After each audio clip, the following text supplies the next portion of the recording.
بلوچستان کے شہر سبی سے ہمارے گدروشیا پوائنٹ کے نمائندہ سید جاوید شاہ کے مطابق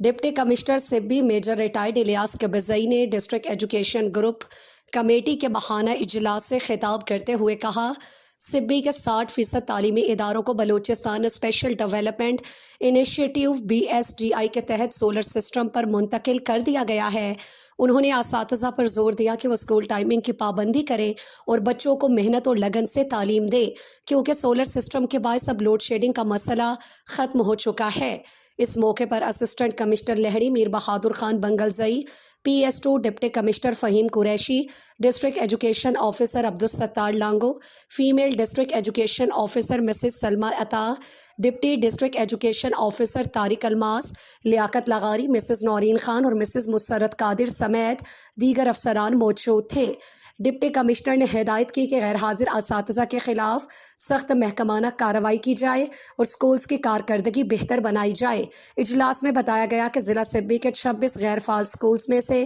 13 نان ایگزسٹ ہیں، جبکہ 13 سکولز کو آبادی والے علاقوں میں منتقل کیا جائے گا۔ مزید یہ کہ 13 شیلٹر لیس سکولز کو BSDI کے اگلے مرحلے میں عمارتوں کی منظوری کے لیے شامل کیا جائے گا۔ ڈپٹی کمشنر نے واضح کیا کہ غیر حاضر اساتذہ کے ساتھ کوئی رعایت نہیں برتی جائے گی اور ضلعی انتظامیہ تعلیمی اداروں کی بہتری کے لیے تمام وسائل بروئے کار لا رہی ہے۔